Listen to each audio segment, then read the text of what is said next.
Okay, welcome. We're going to start out with just a little bit of general info on using the seed library to start out, like we always like to.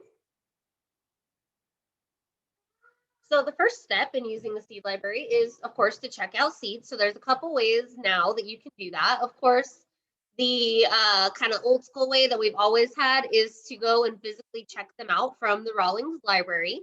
There is an actual physical seed catalog on the second floor. You just pick out your seeds, use your library card, and you can check them out. They also now have their system so that it's including the names and varieties of the seeds online, and you can browse them and you can put holds on them and pick them up in the hold area if you prefer to do it that way.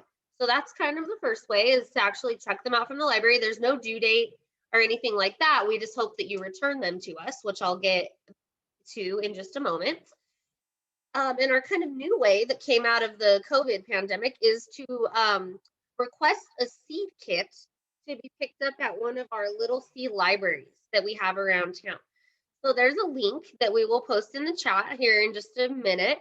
And you can go to that link and request a seed kit. We have a few different kinds of themes, like a spring kit, a basic kit, a kids kit, a salsa kit, things like that. And you can choose which little seed library is nearest you. They're kind of in neighborhoods spread all throughout the county. And we'll have it dropped off and let you know when it's going to be there. And you can just go pick it up, contact free, and you get like a little kit of seeds already made. So it's really handy. Step 2 is obviously to grow your seeds. So just as you're doing now, attend our monthly educational sessions via Zoom, and we are going to guide you through the season of what you need to do, when you need to do it to get those seeds that you checked out from the library to grow and to make food. Most of them are food plants.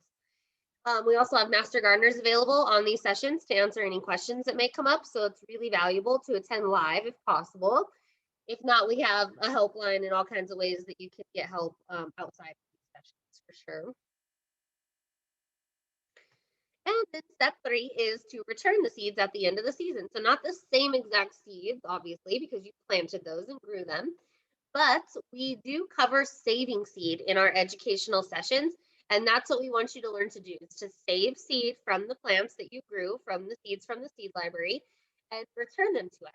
So you can return them to the Rawlings Library. There's a bin underneath the seed catalog that you can put them in, or you can return them to the extension office or to a little seed library near you. So this is all on our website, allpublicgrows.org. You can find this kind of information. It's really helpful if when you return seeds to us, you tell us what the seed is with a variety, if you have that available, where it was grown, when it was harvested, and any other information that you have that might be helpful to us. And this year, everybody who returns seed with their name, obviously, is going to be entered to win a prize at the end of the season, a special surprise gardening prize. So we really, really encourage you to return seeds to us. It helps us to be sustainable. We've had to buy seeds a lot in the recent years, and it would be great to be able to start to build our seed supplies off of donations, which is kind of how we envision this happening in the beginning. So really trying to encourage people to return seeds. And it doesn't have to be necessarily seeds that you saved. That's awesome and great because they're acclimated to this climate and our soil and everything in Pueblo.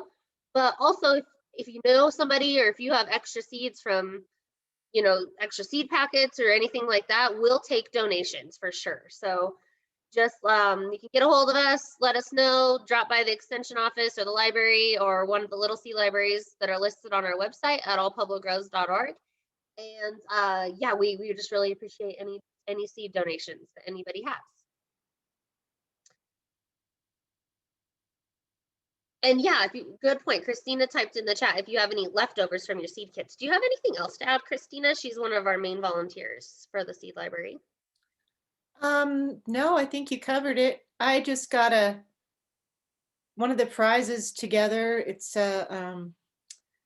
donated to us, and it's sort of, if you want to get into advanced seed saving, it's a great seed saving book and some things like blossom bags and bag to catch your lettuce seeds. So that's the first prize we know about.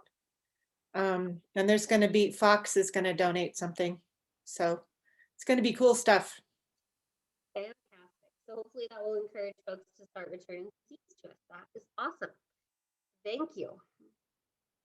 Let's see here. And now that brings us to our presentation. So we try to be very timely with these presentations, things that you're probably thinking about doing right now. And of course, it is time to transplant very soon here and amend your soil, which is probably like nowish is a good time to think about that. So we've covered planning the garden and you know, frost protection and stuff like that in previous sessions on our YouTube channel if you missed those. Now it's time to actually think about planting. So just kind of a very general breakdown here is preparing your soil is first step, and you're going to thank yourself if you do that. And then grow your plants, which if you're starting them inside, you probably already started, or buy them or purchase seed. Plant them, or you might already have them growing inside, in which case you need to start thinking about transitioning them from inside to outside, which is a bit of a process that we'll go over.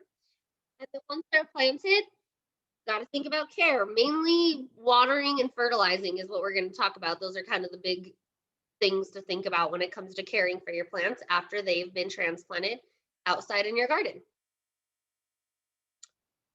So let's talk about soil. It's so important, not only in the vegetable garden and just all situations, but I think especially in the vegetable garden, because vegetable plants aren't like these native plants that can deal with like a really heavy clay soil or a soil that has not that much nutrients. They need something that's probably a little more amended with some organic matter. So it's definitely good to think about for your vegetable garden. And the best thing to do, the only way to know for sure exactly what you need to do to your soil is to get a soil test. And we have soil test kits at the extension office. You can get a hold of us, make an appointment to come down and pick one up. The kit's free. It's kind of just like a little bottle with instructions and a mailing label, everything you need. And then you would send it up to the lab at CSU in Fort Collins. And they charge about $30, and it's a really good test. This is some of the stuff that you will get from it. They'll give you an estimate of your soil texture, which can be helpful, pH. I think probably the biggest thing that you'll get is the percent organic matter, which is what OM stands for. So organic matter is hugely important in the vegetable garden. You need to make sure you have enough of it, and it just makes your soil so much better, your tilth, your ability to grow good vegetable plants so much better. So that's probably one of the most important things. We can also look at things like salts and limes, and then of course the nutrient levels, the nitrogen, phosphorus, potassium, and then all the micronutrients that are involved. And the great thing about the CSU soil test is that they'll give you specific suggestions for your specific situation. So when you fill out your order form, there'll be a place for you to put, this is a vegetable garden, an existing vegetable garden that I want to amend, or you know, old vegetable soil that I want to plant new plants in, something like that. And then they'll tell you like, okay, well, maybe it's a little low on nitrogen, so you need to add this much nitrogen, or you're a little low on organic matter, so you need to add this much plant-based compost, or they'll tell you exactly what you need to do. So it's really, really a helpful test. And like I said, the only way to know for sure what your soil needs. It's kind of a guessing game other than that. But like I said, organic matter is really the key. If you don't want to really waste your time on the soil test, this would be the one thing I suggest to do, is to add organic matter. Pretty much all soil can be improved by adding some organic matter. So when we say organic matter, we're talking things like peat moss, coco coir, dry grass clippings, or the best thing would be a plant-based compost. If you made it at home, that's probably the best because you know exactly what went in it. But you can definitely buy bagged products or bulk products that are plant-based compost.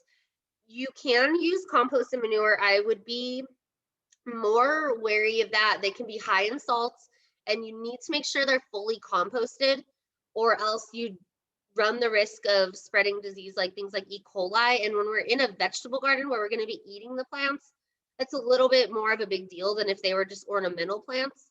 So just be cautious if you're using any kind of manure product. So what is organic matter in soil? This is kind of the breakdown of what it is.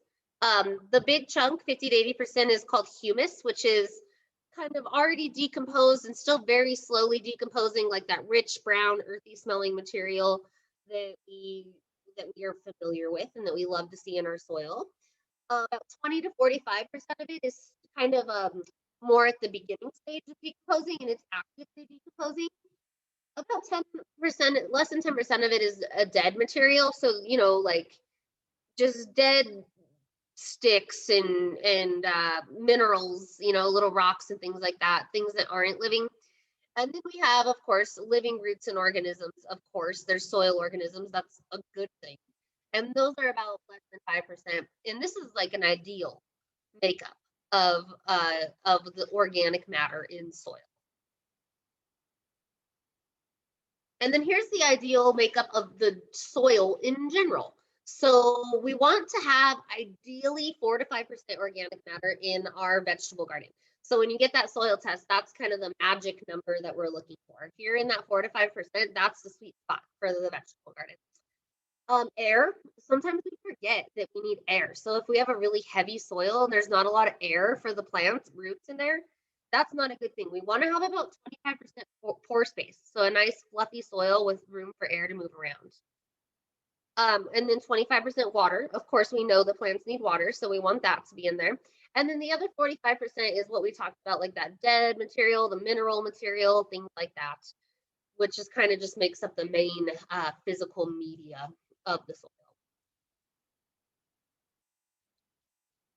So temperature, your soil temperature definitely matters, and it depends on the crop. Cool season crops, such as lettuce, peas, radishes, for example, will germinate when the soil reaches 40 to 50 degrees Fahrenheit.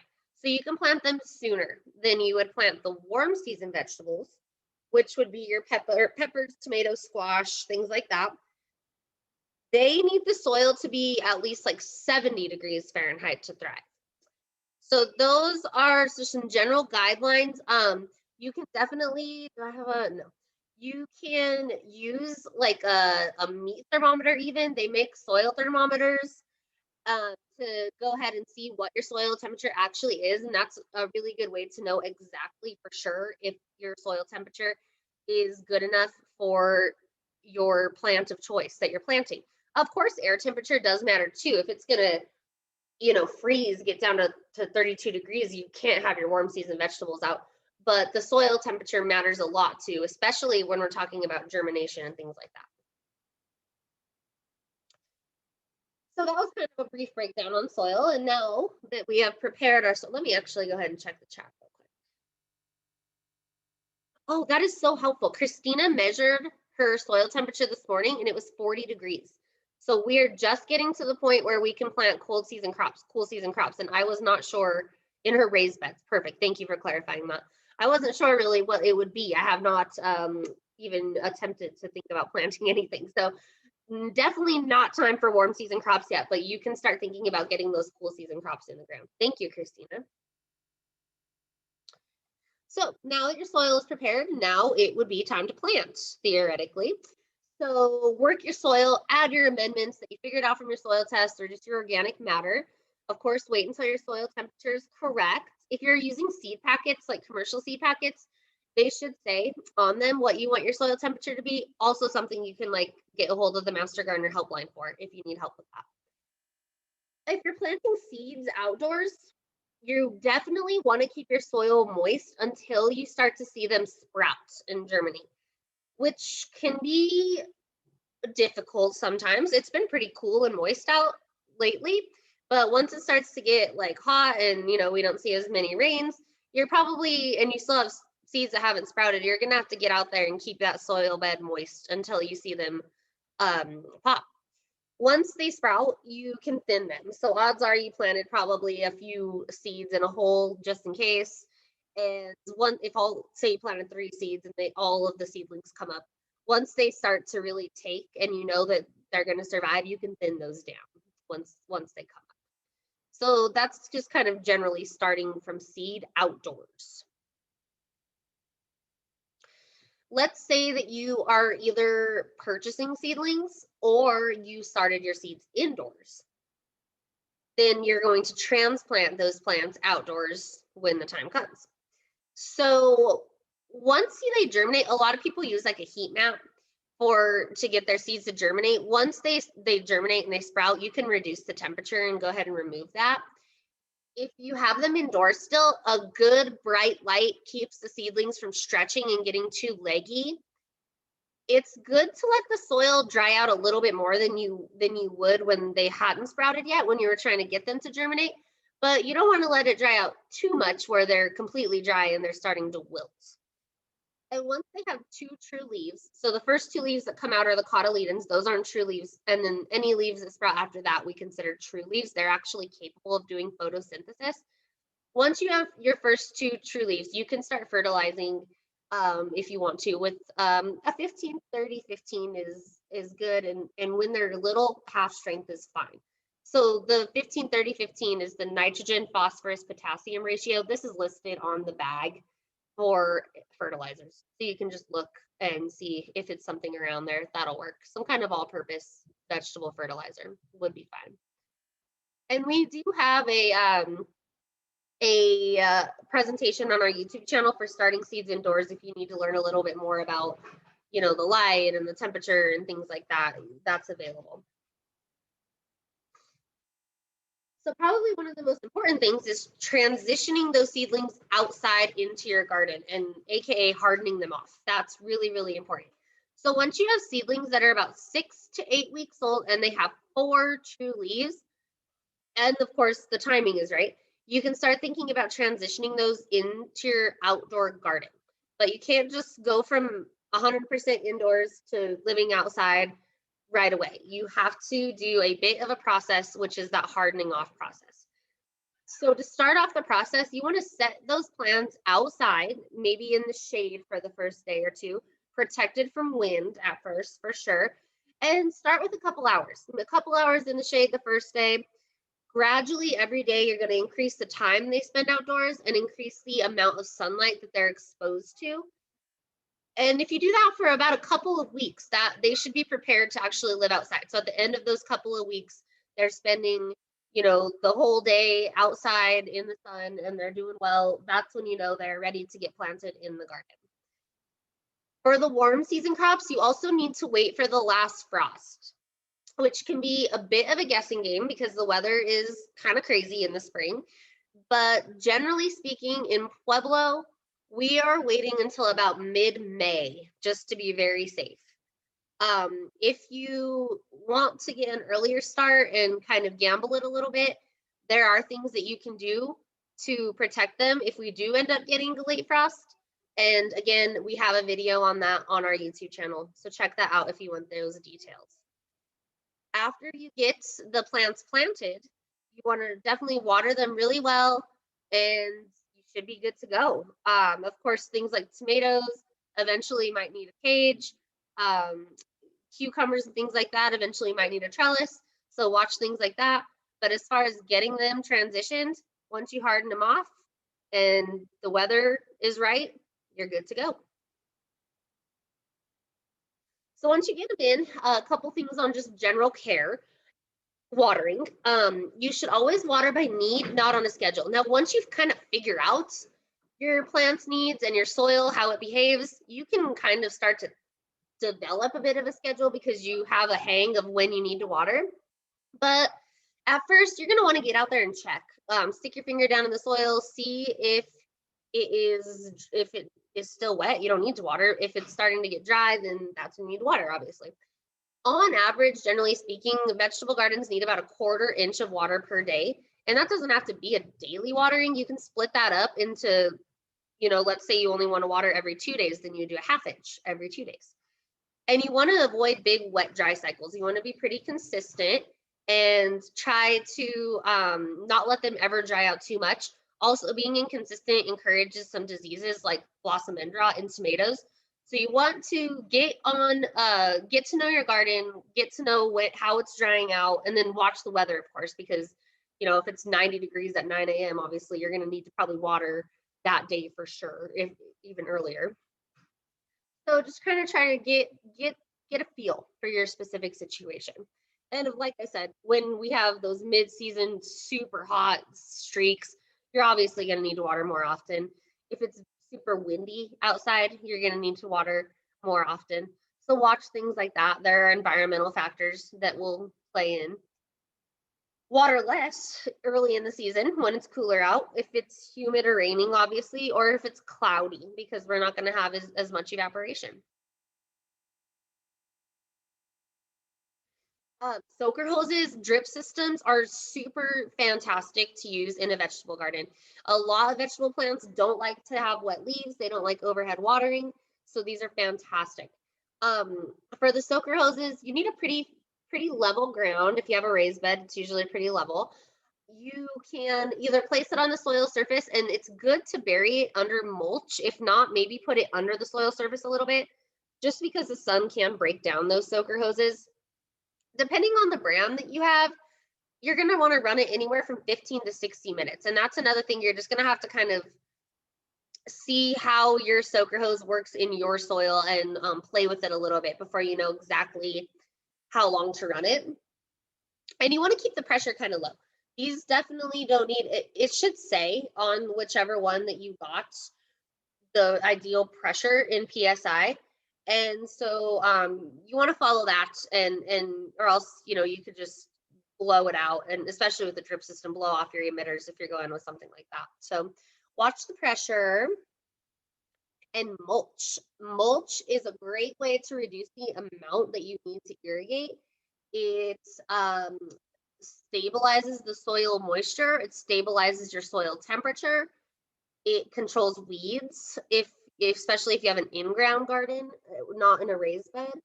The best mulch for inside of a vegetable garden is going to be dried grass clippings or dried leaves. I will say know where these are coming from. You don't want to take your neighbor's grass clippings if they may have sprayed some kind of chemical product on them, because again, these are plants that we're eating. So we need to know what's on those grass clippings.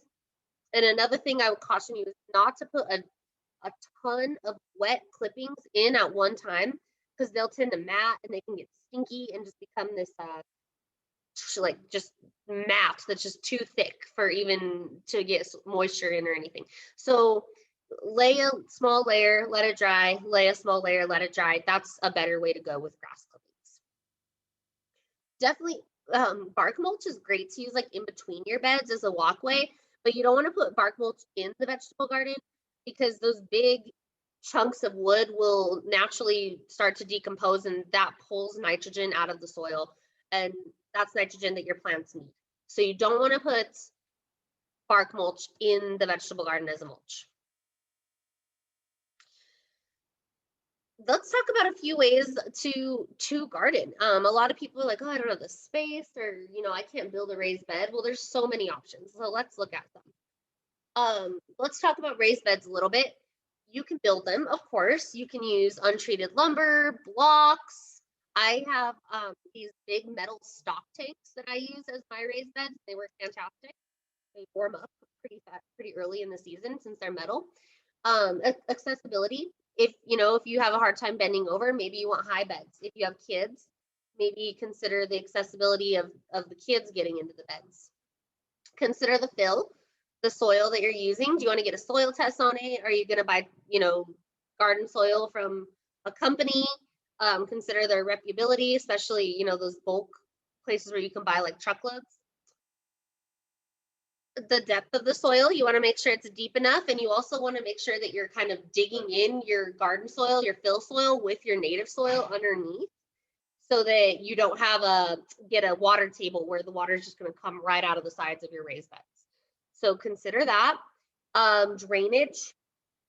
You want to make sure you have drainage, just like I was saying. We don't want soggy feet on our vegetables, so make sure that you have good drainage. I saw something come in the chat. Oh yeah, cool. Christina made her beds out of old cedar fence panels. So definitely think of like what might you be able to get your hands on to reuse. That's a good thing. So let's say you want a container garden. Container gardening is so easy. You can literally grow plants in anything, and you can grow anything in a container as long as it's big enough and you water it enough, essentially.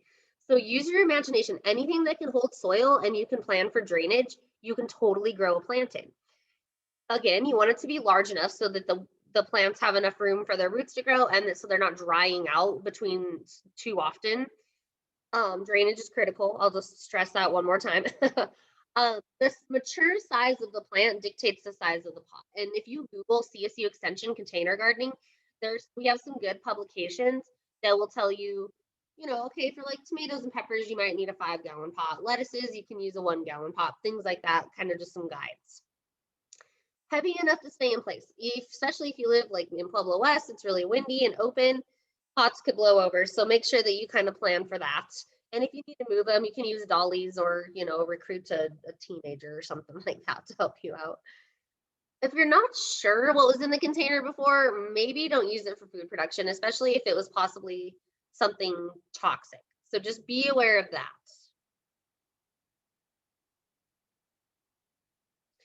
And then I have an example. So this is a big stock tank. Mine are a little more short and longer, but this is a fantastic thing to repurpose into a garden bed. This is called an earth box. This is a cool box that you water from that little tube sticking up on the left side, and you kind of water underneath the plants, and the roots grow down and soak up the water from underneath. These are just some buckets that one of our master gardeners made, and they also have that same kind of earth box method for irrigation. You'll see the little PVC pipe sticking up, and she has a little reservoir underneath that she made. And this specific volunteer, her daughter works at a bakery, so these were the frosting buckets. So that's already a food item, so these were totally safe to use for food production and pretty nifty. You can totally use a reusable shopping bag. Why not? Poke some holes in the bottom, put some soil in it. You got yourself a lettuce container. There's some people repurposing some, I know baby pools around my house only last 1 year because they get cracked and damaged and are no longer functional as a pool, but that's great drainage for a little mini garden. These are hay bales. You can absolutely grow plants in hay bales, and we have a class that we actually already had on that. But if you have any questions, I have a master gardener this is her picture actually. She's a pro at this. She does it every year. She's super good at it. So we can get you connected with Kata if you have questions on hay bale gardening. Let's talk a little bit about fertilizing. Again, it's best to get a soil test so that you know exactly what you're missing in your soil. But generally speaking, once you get your plants planted and established, you're going to want to apply a nitrogen fertilizer. A good example would be blood meal about every month or so. And just always follow the label instructions. The instructions will tell you exactly how to fertilize specific types of plants, and that's always good because those are exactly for that exact product. We can give you general recommendations, but always read the label instructions and follow them. So that is what I have. I wanted to leave us a lot of time for questions. So let me go ahead and stop screen sharing. And who has questions or discussion or want to share something from your garden? Feel free to unmute, hop on camera if you want to.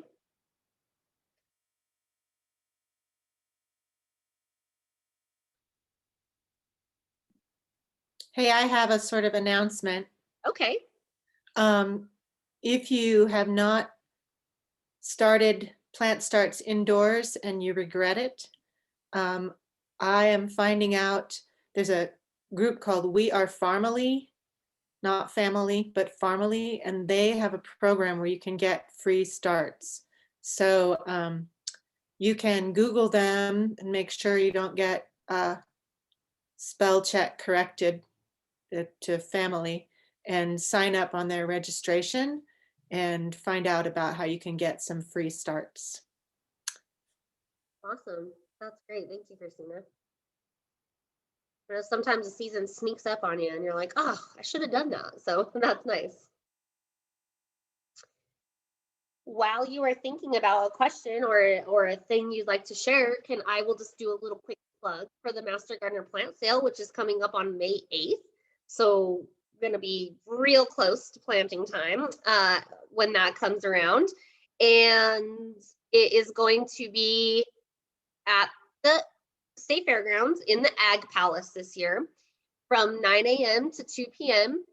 And we're going to have lots of great vegetable plants. And also, if you're interested in like landscaping plants, we're going to have perennial favorites out there as a vendor with lots of good, locally adapted perennials, um, and just lots and lots of good plants. So come early because the good stuff goes fast and we only have a limited inventory.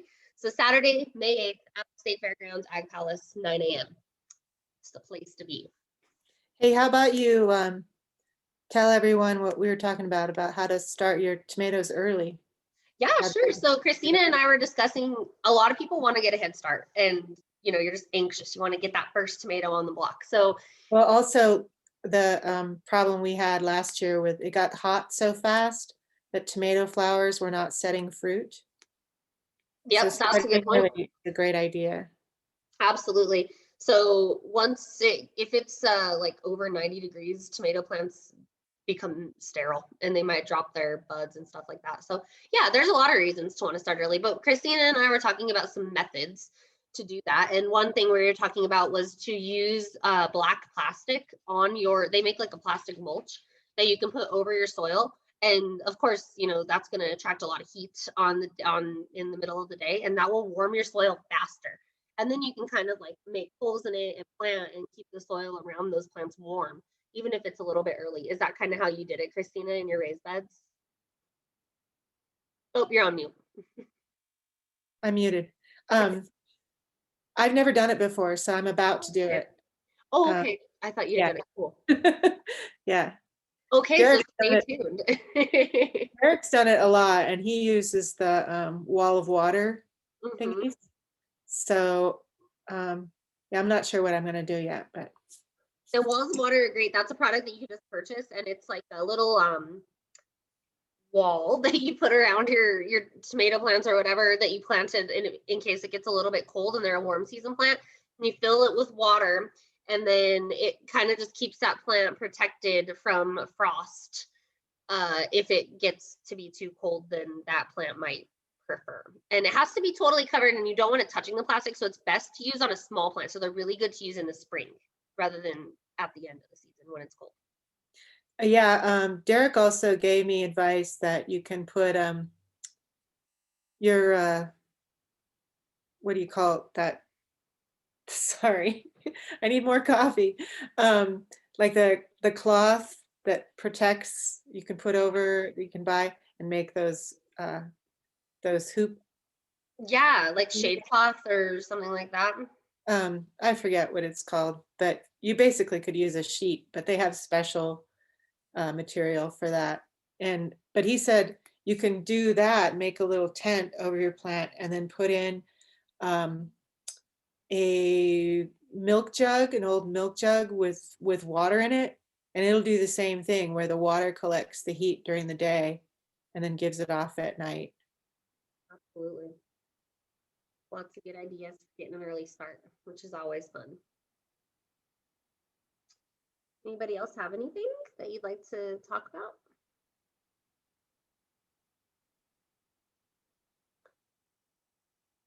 Okay, well, I'm going to let you guys get out there and get ready to do some gardening work today because, it's going to be so nice. Check out our website, allpueblogrows.org. Christina, anything else to say about the seed library or anything else? No, get those free seeds. We have a lot left. Yeah, I have a lot left. Tell your friends if they want to get on and request a seed kit. Actually, if you're really interested, stay tuned for 1 second. I'm going to post that link in the chat to get the seed kit. Yeah, good idea. Yeah. And if you sign up, order by Saturday noon, that's today, then they'll be delivered to a little seed library of your choice by Wednesday noon. Okay, cool. So pretty fast service. So that's the link to the form. And then it's also, if you visit allpublicgrows.org, it's right on the homepage, easy to find. So that's that. Thank you so much for attending today. And we will see you next month for our next presentation, which I believe is going over pest management in the garden. Thank you, Shuri. Thanks.